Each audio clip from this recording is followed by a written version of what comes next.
Hi, today's topic is child abuse. I personally think it's a taboo topic.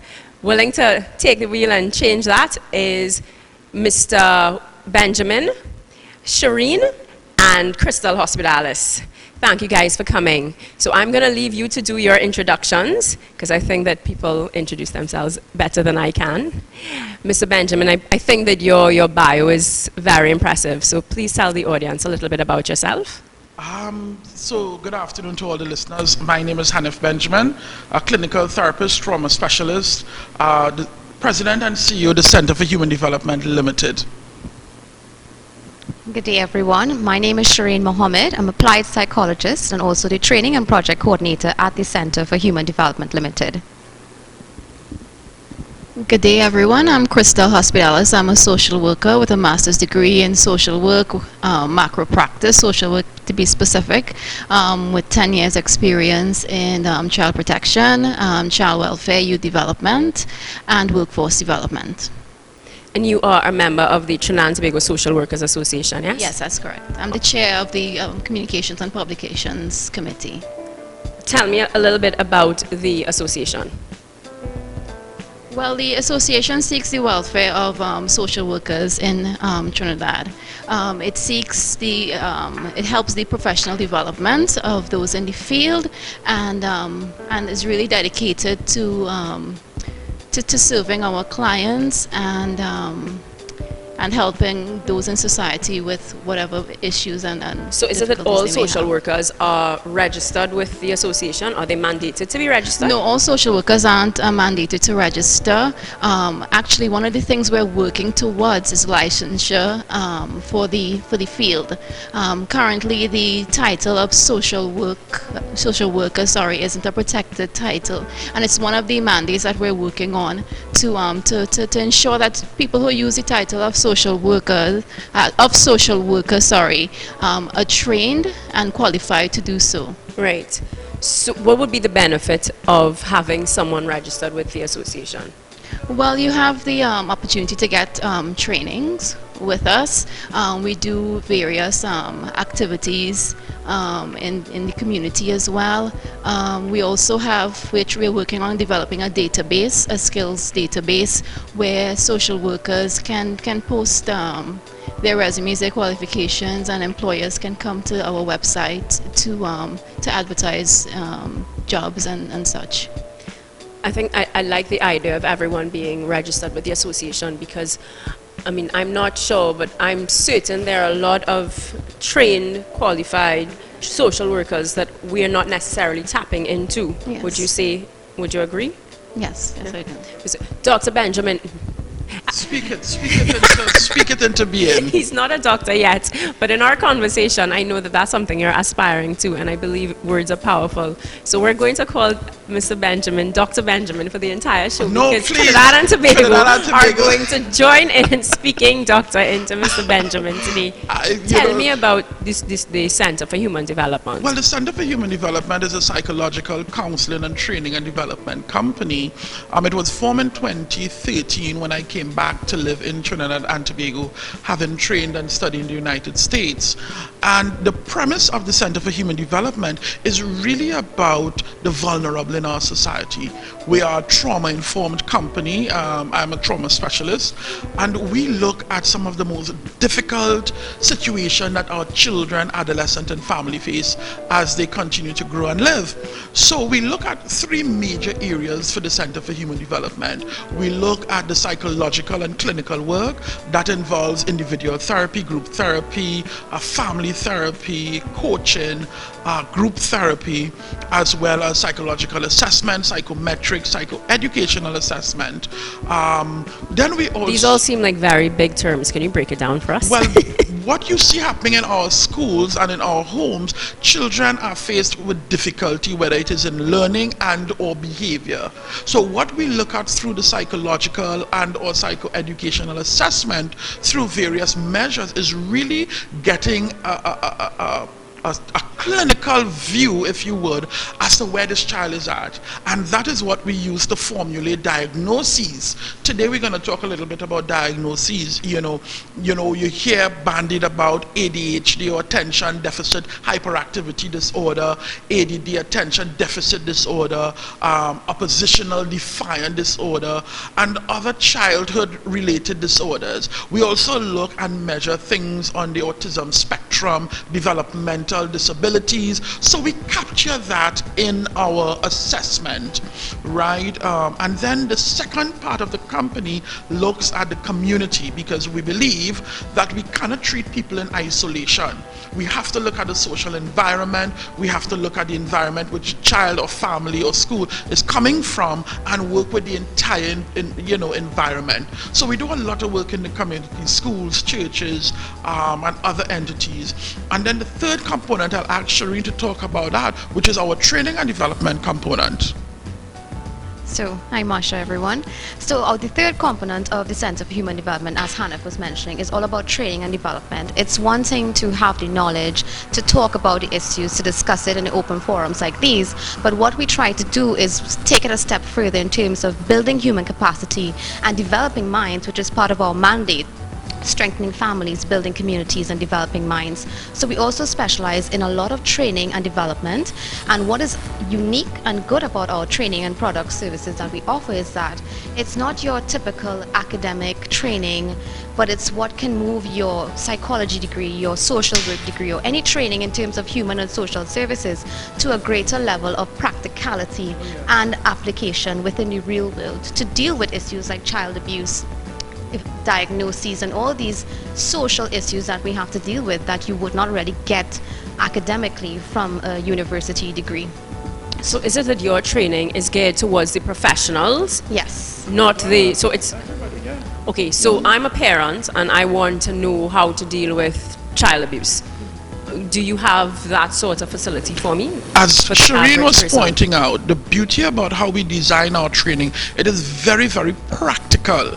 So you can have the doctors, to the parent, to the teachers, to the social workers, and everyone leave with the same knowledge base, because we break it down in a practical sense. We take theory and we bring it alive. And how we do that is through a lot of examples, role plays, as well as case studies. So we bring real cases in and we ask you to dissect it using the theoretical framework that you learn to really come up with practical ways. I tell people, when you leave our trainings, you leave not to put the folder on the shelf, but you leave with a toolkit that you will be able to apply every single day to real-time, real-life situation like child abuse. Right. So we're going to talk a little bit more about specifically some of the training sessions that you guys have coming up later on in the show. Today's topic is child abuse specifically, and so we're going to go on to a break, and then when we come back, we're going to dive in a little bit into this report that the Children's Authority have put out. Yes? Okay. Definitely. All right. I'm being told by my lovely director that we're not ready to go on a break just yet. So I guess we get to jump into our topic. So, Crystal, these questions are for you. The Children's Authority recently published statistics. Yes. First of all, Trinidad and Tobago, these statistics are available online. They're free of charge. You can go onto the Children's Authority's website, and I mean, they're really, really very simple. When I went on, it's 4 pages long, so I was kind of daunted at first, but when you get into it, you really don't have to have any qualifications to read the statistics. All right, so I'm being told that we can go on a break. So before we go into the details of it, we're going to pay some bills and we come back to talk about child abuse and to discuss the statistics. How do we recognize the signs? How can we help? How can we first of all get rid of this taboo so that we can start the discussion and we can get to solving it? Don't go anywhere. Today's topic is child abuse. We'll be right back.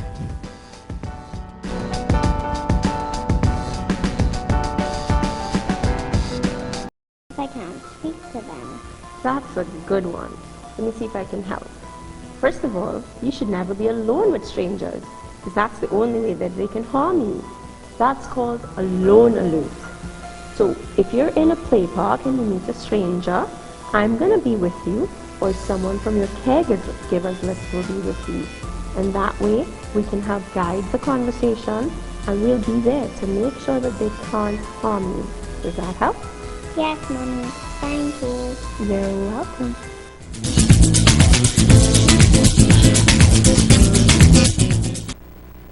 So I always mention after our sex ed capsule that the person and the little girl in the capsule is my daughter. So we're going to go right into the report presented by the Children's Authority. Once again, if you're just joining us, today's topic is child abuse.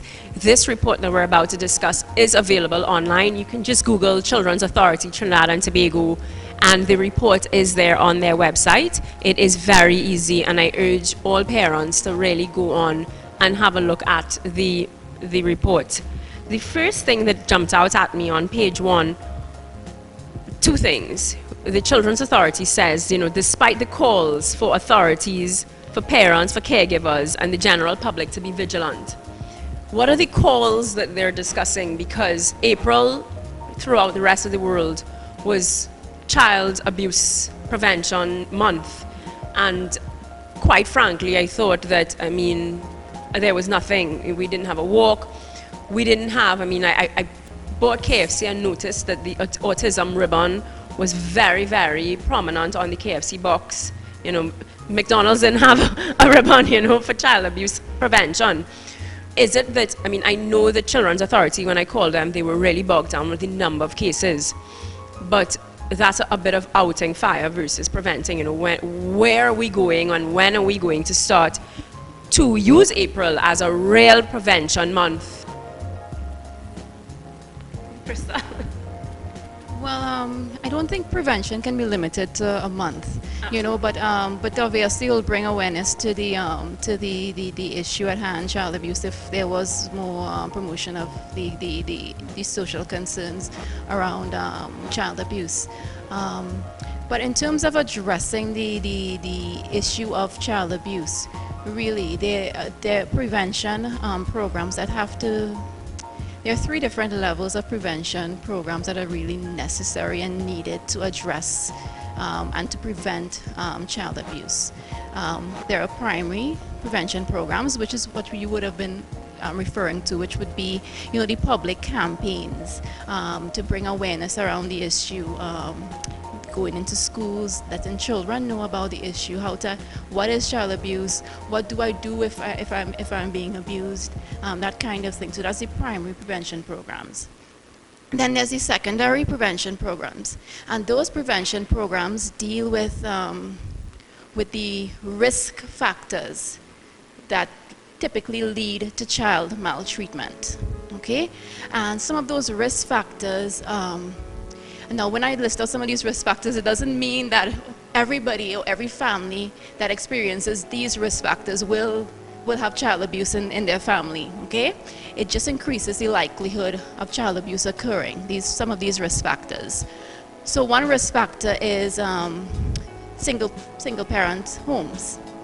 Okay, there's a statistic that is included in the Children's Authority report that the abuse reports actually spike during vacation periods, right? And there's probably a link between the single parent families and that statistic that we're seeing, because really, because single mothers have a lot on their plate. They are usually working mothers. They have lower incomes, and so they may not be necessarily able to pay for daycare and camps and those kind of things, which are pretty expensive. And so children may be left home alone or in the care of others who are not really suitable to take care of them. Another risk factor is the lack of social supports. Long ago, grandparents were at home and you just leave the children with the grandparents and you knew they were safe. But times have changed. Grandparents are still working. Grandparents are not around to take care of children.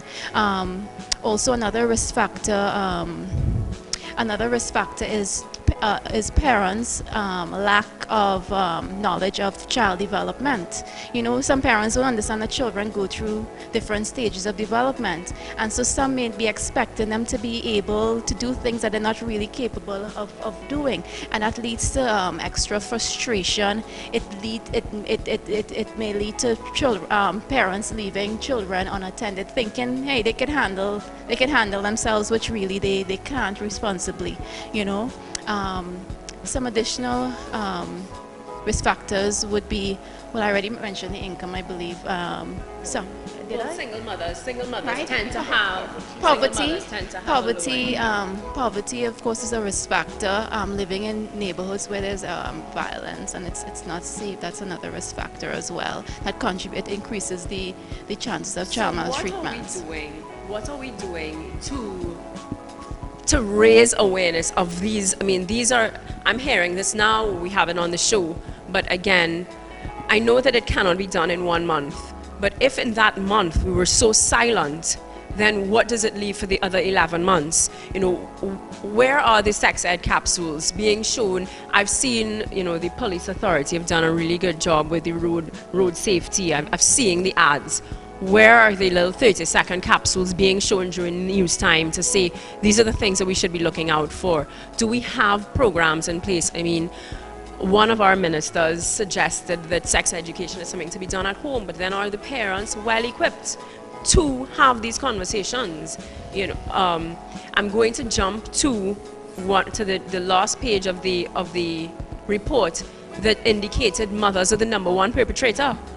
And as a mother, I find that very scary. Two things jump out at me. I don't think mothers are even aware that they're the #1 perpetrator. And that is what is scary. I'm going to tell a story. I'm going to, you know, I do a lot of work. I wouldn't call it social work because I'm not a qualified social worker, but I have a bleeding heart. And so, because I coach little children and I've written a children's book, so I do book readings, and I have a lot of interaction with children. And for whatever reason, some have clung to me. So I've had a situation where one girl, you know, because I have a daughter, we have play dates, you know, I don't judge. So it's not like, okay, well, if you're from this neighborhood, you can have a play date with my daughter, but if you're from that neighborhood, you can't. She has play dates with every single person, and there are a few children that she's connected with. One child, after a few play dates, came and said, Auntie, I have something to tell you, because she obviously felt comfortable. I reached out to a social worker who said, encourage her to talk, because it's obvious she's found someone finally that she can trust. When we went to make the report and in investigating and having the social worker deal with it and you know, we followed the process, we realized that, you know, yes, something had happened sexually years ago, but the abuse that she's facing now is actually coming from home. And it's because they are just not equipped. And so every time they think they're protecting her because she wants to go out to play, you can't go out to play because X will happen to you again. And so they have now become the abusers without even knowing. They're not well equipped to take her past what happened to her when she was very young. And they have now become the abusers. And I don't think that they know that they're the abusers. And I would like to suggest that the majority of these mothers that we are suggesting are the perpetrators are not aware that they are the ones causing the emotional abuse, that they're not aware that the amount of licks. I mean, I've been in a police station where that mother should not have taken that child home. She should not have been allowed, because she was saying, you know, when you reach home, it's cut tail for you, and she wasn't using tail, you know, and we allowed her to go home. There was nothing in place to suggest, ma'am, you're not in a state to take your child home, and bring a social worker in. Right, and what I think you're recommending is something like respite care, which is something we don't have developed in Trinidad, where parents who are going through a lot of stresses can take a break. And of course, there's a need as well to educate parents, because you're very right. Most parents, most abusers don't set out to be abusers when it comes to physical abuse and emotional abuse, right? When they're chastising, breaking down a child through the emotional abuse, often it's because they think they're trying to encourage, you know? You're so done, you're so this. They think that's going to encourage the child to do schoolwork, etc. You know, that's the same situation, the same idea behind the physical abuse.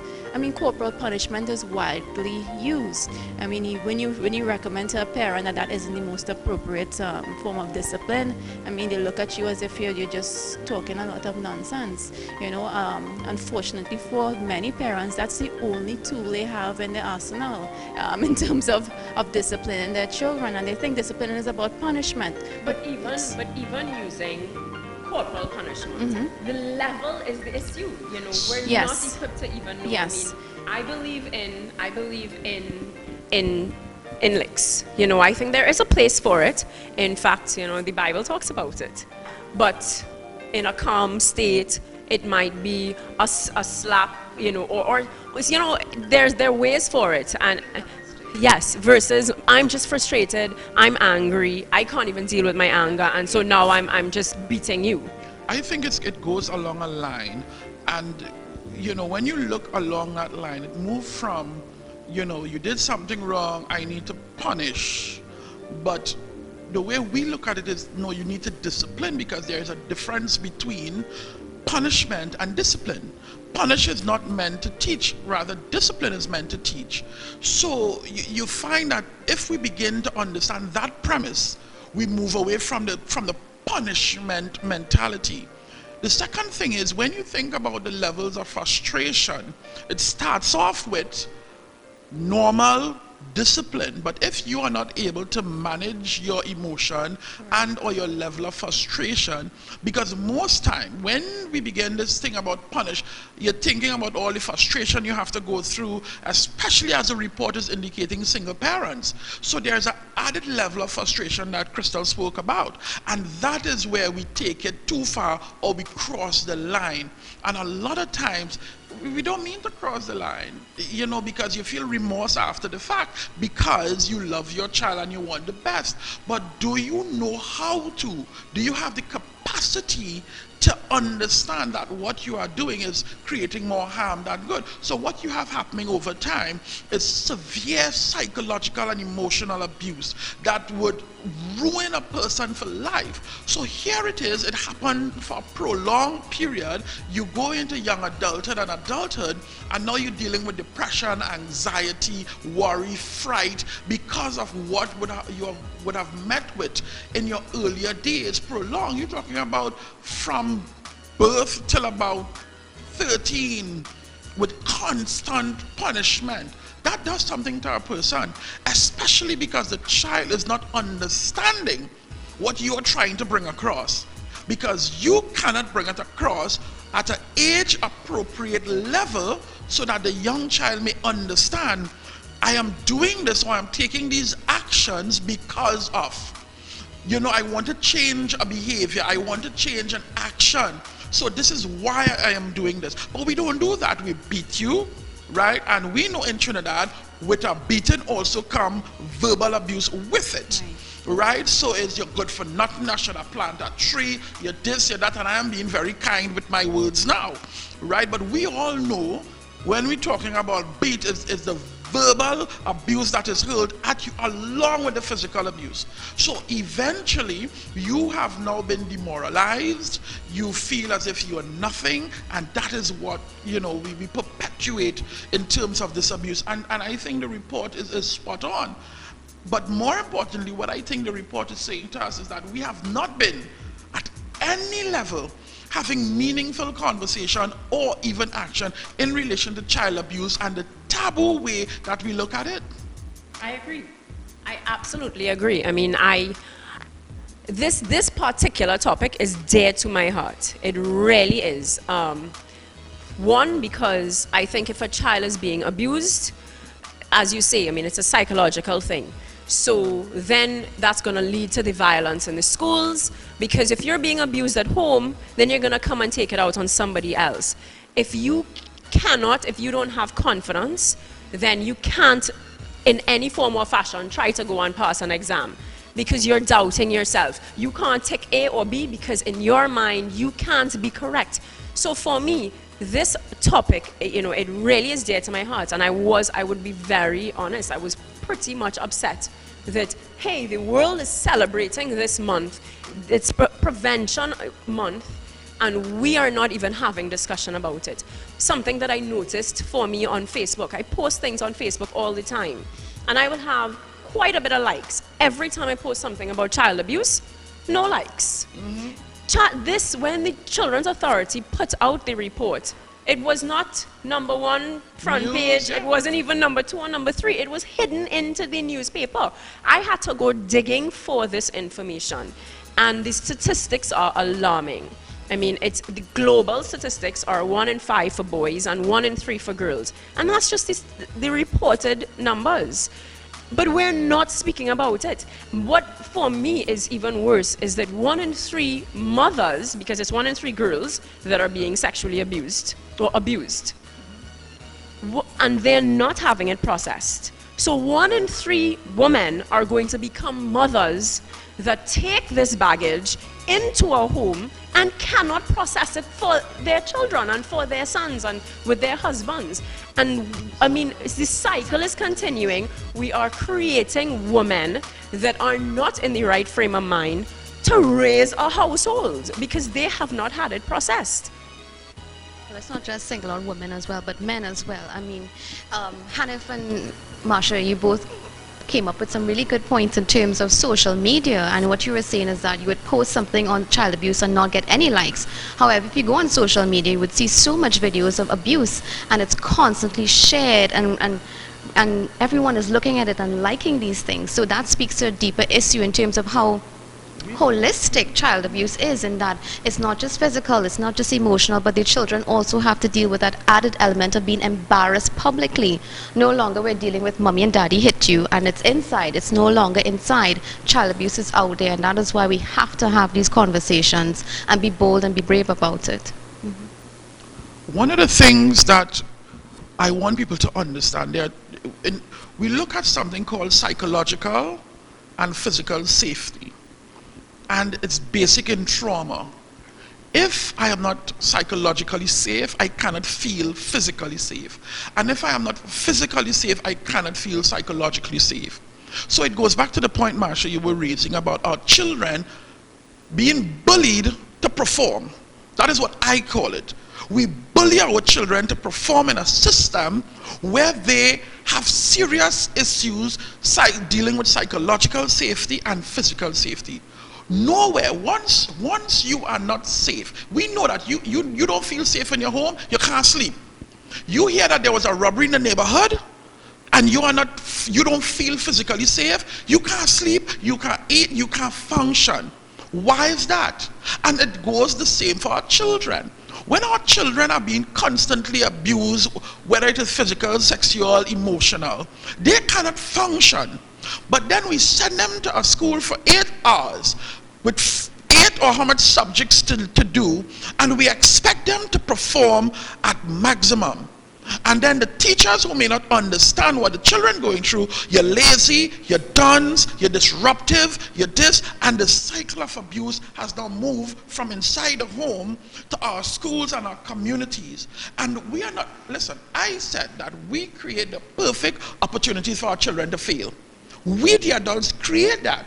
And then we are all in awe when our children begin to behave in a particular way. We call them all kind of name, right? We label them. But yet we don't understand that we have created these little difficulties that are perpetrated upon society. We are doing that. And we need to understand sooner rather than later that when you talk about society, we make up society. What we are not understanding is the people we are unleashing on ourselves because of how we treat them. And while I don't believe in a month, I understand your point, but we don't talk about it at all. From the top come down. Where are our churches in all of this? Where are our churches and our religious sects in all of this? Where are our politicians and politics in all of this? Where are our NGOs and other society? What we have is people in little pockets having little conversation. But I am saying that things like sex and child abuse need to take front page. It needs to become a national discussion, Marsha. Absolutely, absolutely. We have to create the political will to bring this on the political agenda. It needs to go onto the political agenda. I'm going to say it just for our audience sake, because I know other than this show, I probably would not have taken the time to read through this report.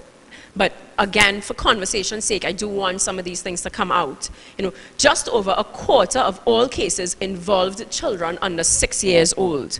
So we're not discussing the child's already developed private parts and looking a certain way. A quarter of the cases are children under 6 years old. 528 cases. Bear in mind, this is a 9-month report. This is not even 12 months or anything like this. 528 cases of children were under 3 years of age. And I hope that our audience, they are listening and understanding that we have gotten to a scary stage and we need to start to discuss it. We need to remove the taboo away from it and really discuss it. We have been at a scary stage. I'm sure Crystal, who is on the ground, would know. For every one reported case, we could probably count 20 or 10 unreported cases. Because it's there. When we work in communities as clinicians and social workers, you see it. Every family. Some people don't report it because of shame and guilt, some because of status and power, but it's there. It's there for everyone. Check 10. I'm being generous. Check 10, and you will actually see real numbers coming to fruition. You're talking about children under 6. We cannot help but bring mental health in this, right? Because you're talking about pedophilia and child abusers. And that is a serious concern that I don't even think people understand what that means, pedophilia, you see it on TV. But people who are perpetrating these acts are seriously ill people. You see, and we don't ever look at the full circle. We always look at half, right, which is the end result. We don't look at the beginning phases as to what is causing this. Why are people perpetrating these acts against our children? Why is it so easy? Then we need to look in the realm of mental health. What's going on in terms of mental illness? Is it that we're dealing with sick people who are living with pedophilia and sexual abuse and child abuse? Is it that those people who are now abusing were once abused? So those are some of the critical discussions that I wish we had 2 hours on this conversation because mental health is more taboo actually than child abuse. So you can imagine. It is. we have to go on a break. So we're going to wrap this up now to go on to a break because we have to pay bills. And I love the way the conversation is going. When we come back, we're going to start to give some solutions, talk about the ways that we can identify child abuse. How can we create a space? Because as you said, some people for society reasons, status, they're ashamed or whatnot. It's not brought to their attention. But we want to be able to help our parents now. So we're going to go into our break and then we move on to helping our parents. How can they identify and how can they create a space for children to feel comfortable to come and say, hey, mom, dad, you're abusing me, or someone's abusing me. So stay tuned. We're going to come back right away.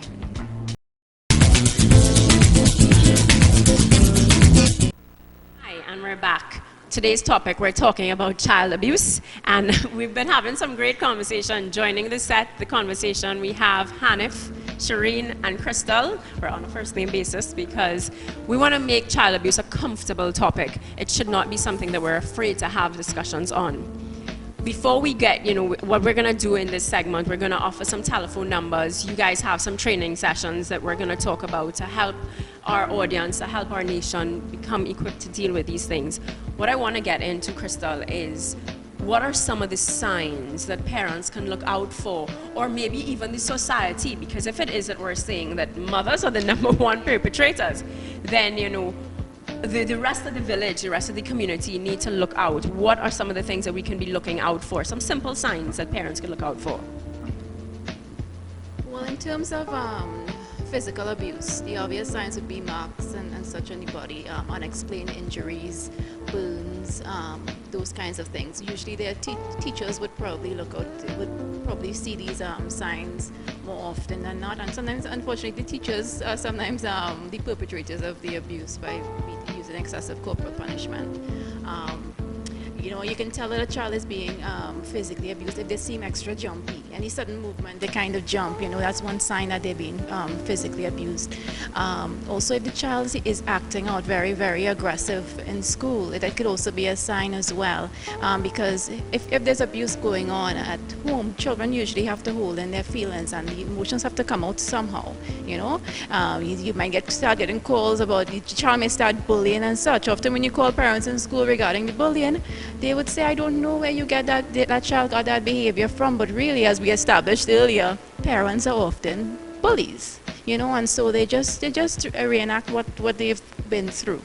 You know, the emotional abuse. signs of the emotional abuse. You know, a child who is extremely timid, or a child who has extremes in their behaviors, like they could be extremely compliant, just really overwhelming desire to please, or they could be the complete opposite. Totally non-compliant, oppositional in fact, you know. They could be really aggressive or really very passive, letting anybody do anything to them. Those are signs of emotional abuse. They might be very clingy to certain people as well. You know, and of course the willingness to please is very dangerous, you know, because it puts the child at serious risk of being taken advantage of even further, you know. In terms of neglect, right? Neglect, it's when a caregiver or a parent fails to meet the needs of a child. The needs could be health-wise, educational, physical, in terms of you know, basic food, shelter, clothing. Okay, so if the child is coming to school dirty, hygiene is a problem.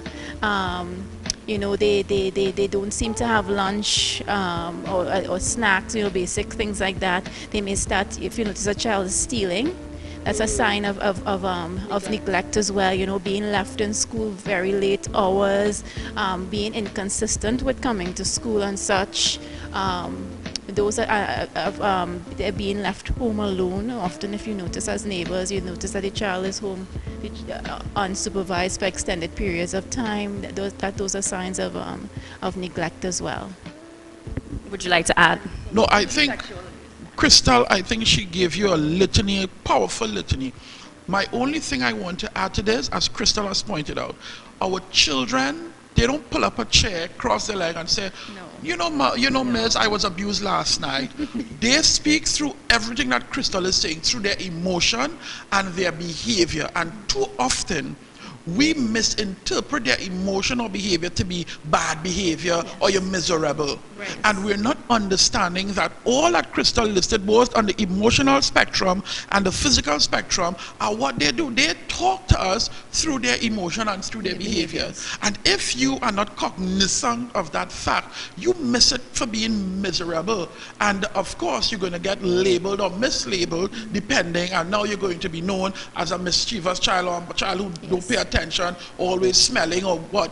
But in fact, they are speaking to us through their emotion and behavior. Yes, they are. How can we create a space, a safe space for children to be able to speak? Yes, I agree that we need to tune in and we need to start to understand that the child isn't wetting their bed just because they can't get it. You know, the child isn't just shouting out because they feel like it. You know, I get that. I mean, I'm most present with guys. We need to tune in. The child didn't just become miserable overnight. But can we create a space? Is there something that, I mean, without me asking, and I don't know, maybe that's what I should be doing after I leave. I'm a single mother, so I do depend on leaving my daughter in the care of other people.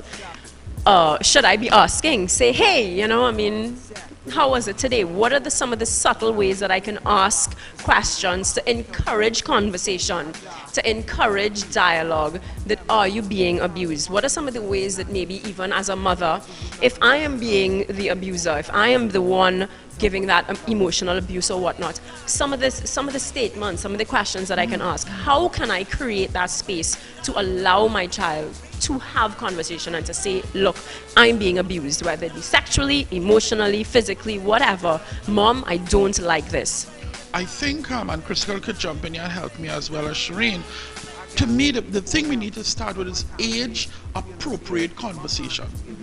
I think that our parents may not know how to have age appropriate, and when I say age appropriate, what I'm referring to is you cannot speak to a child 5, 6, 1, 2, 3 coming up there the way you would speak to someone who is 15, 16, 17, and you cannot speak to someone who is 15, 16, 17 the way you would speak to a child. So you need to have age appropriate conversation. It means that you need to know a little bit about adolescent and child development. You need to know their stages. What are the stages they go through, and how might that stage manifest itself, so that you will know when something that should be happening. For example, between the ages of 3 and 4 potty training should be getting there, right? You should know at what age a child should be tying their shoe.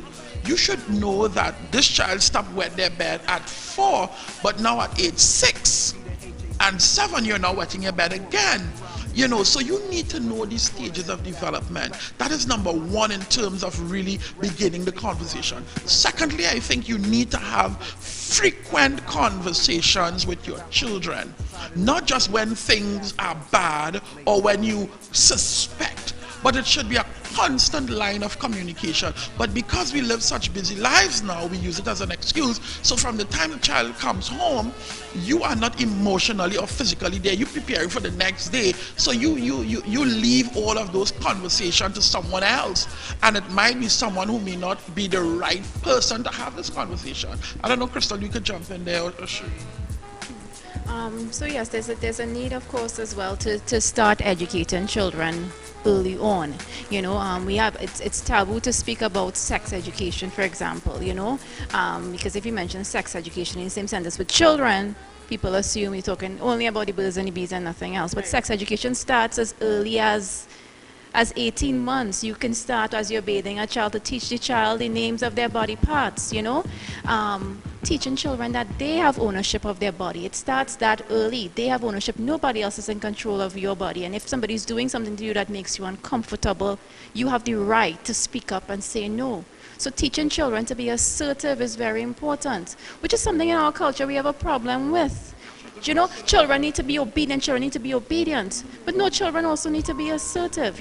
Why are you forcing children to ignore, to override certain feelings and intuition that they have? If a child is saying to you, for example, I don't like going by that uncle, I don't want that uncle to be around that auntie, I don't want to kiss that person. Why are we forcing them to do that? We need to encourage them to be assertive and to take ownership of their body.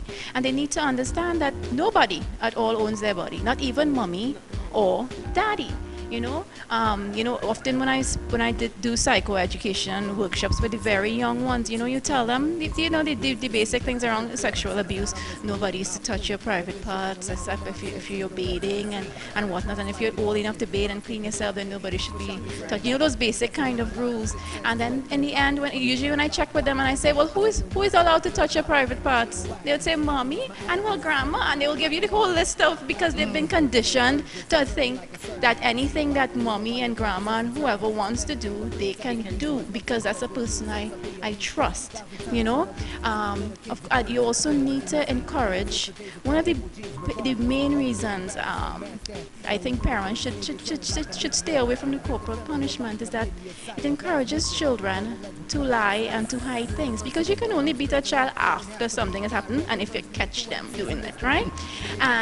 And so it really doesn't prevent children from doing wrong things, because it doesn't really, if you really think about the times when you beat your child, it's after the fact, and there isn't much teaching going on. You're telling the child what not to do, you're not telling them what they should be doing. No corrective teaching is really is really going on, and the constant beating, which as we established can go from regular corporal punishment and cross the line into abuse. What it does is it really creates trust issues between the child and the parent, and it limits the communication, it hampers the communication, you know. So if I tell you, mommy, I spilled this juice and I get licks, and I do something more serious, maybe the child walks out the house without permission and they get the same licks, right? The child is not going to be comfortable coming to you to tell you something that they may be ashamed of, because especially in terms of sexual abuse children, there's a lot of shame and guilt to go along with it, because the persons abusing them are people they usually trust and that they love, you know, and so, you know, really they have to trust you and trust that you'll be able to handle the information they're about to give you, because they were very well aware that you're going to have an issue with it. And if they trust that, well, mommy going to carry on, you know, and maybe I'm to blame, they're going to hide it. You know, so we have to really try to encourage that kind of relationship where children are open to speaking. One other thing I want to bring to the table, play. Play is critical, and I want parents to be able to distinguish play. You don't have to be a play therapist to know when your child is playing differently. Krista spoke about it. All of a sudden the child is overtly aggressive, or you find even if the child is playing alone, the type and the manner in which the child is playing speaks, huh? So parents need to be observant. They need to watch when the child with two dollies are mimicking sex acts. A child 5 and 6 years have no concept of sex. So why is the child playing and the player demonstrates sex acts? So you need to Or this doctor's game. Yeah. We need to start. watch, yeah. I want to put up on the screen the child abuse numbers, because and you can get onto our Facebook page. We will post it on our Facebook page. We'll post it on the website. So you can go onto Facebook at Care Parenting, go onto the website marshariley.com, because we will post some of this information afterwards so that it is available. But we're going to put up on screen now the child abuse numbers, the numbers that are important to know. We have our Children's Authority numbers. That's 996 or 800 2014. What would we call the Children's Authority hotline for? Well, you would call the Children's Authority helpline if you suspect that a child is being abused or neglected. You don't have to be able to prove it, you just have to have a suspicion of it. You know, if a child discloses information to you, you are mandated as an adult, especially if you're it's actually in the law that if you're a caregiver, or even if the child is in your care temporarily, let's say as a teacher or coach, you know, any A play date. Once the child is in, you are responsible for reporting any allegation of abuse. You don't have to prove it, but you do have to report it, and if you don't report it, there would be consequences. Can I take it one step further? I want parents to also call that number. I'm not sure, I'm just in the remit. If you feel you're frustrated, Right. if you feel as if it could lead you to a place that you will want to regret, if you feel as if We have a number for that. That's the families. oh, Well, cool. there's Childline who offers that kind of services as well. You can also report incidents of abuse to Childline as well, and they work closely with Children's Authority.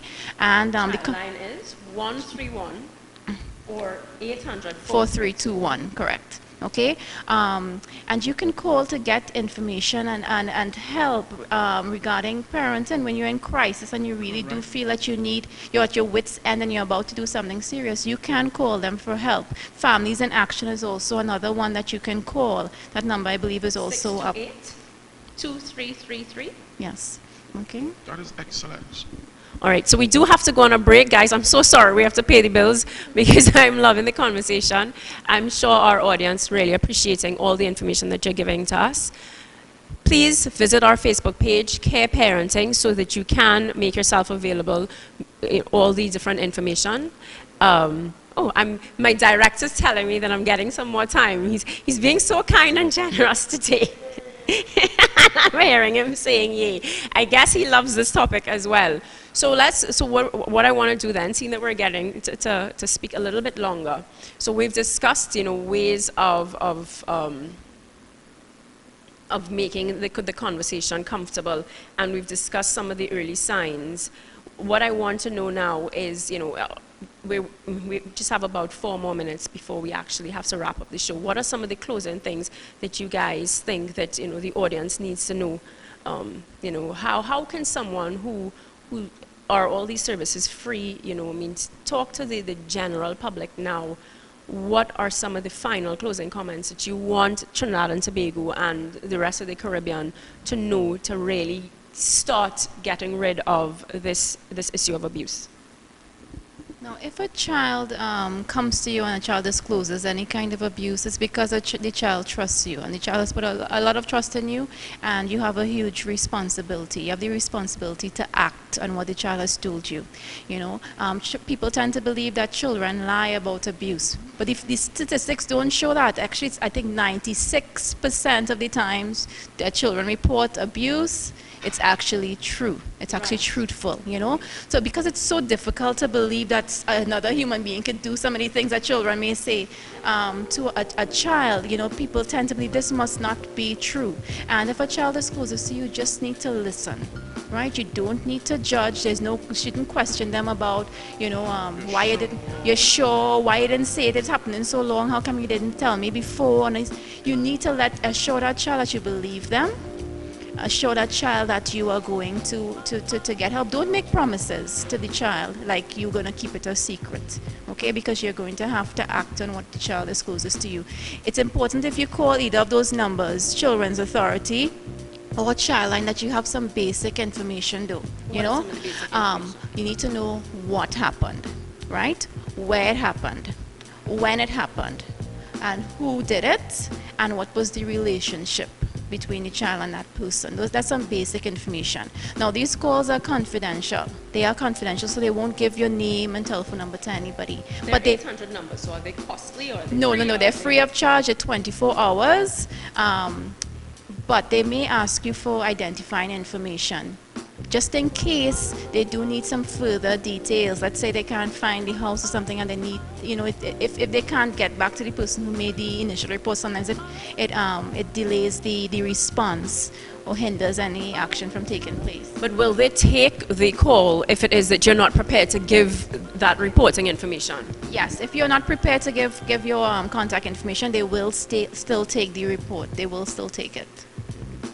Okay, unfortunately, we do not have time where we've run out of time, but I do want you guys go on to Care Parenting because Mr. Benjamin has a really phenomenal training session coming up as well. Guys, thank you very much for coming. Thank you, our audience, for listening. Next week, we deal with another tricky topic, abortion, and Zika and abortion. So we have some controversial topics. Guys, we have repeats. Look out for all the repeats on Synergy, and we see you next week right here, 12:30 to 1:30 at CARE.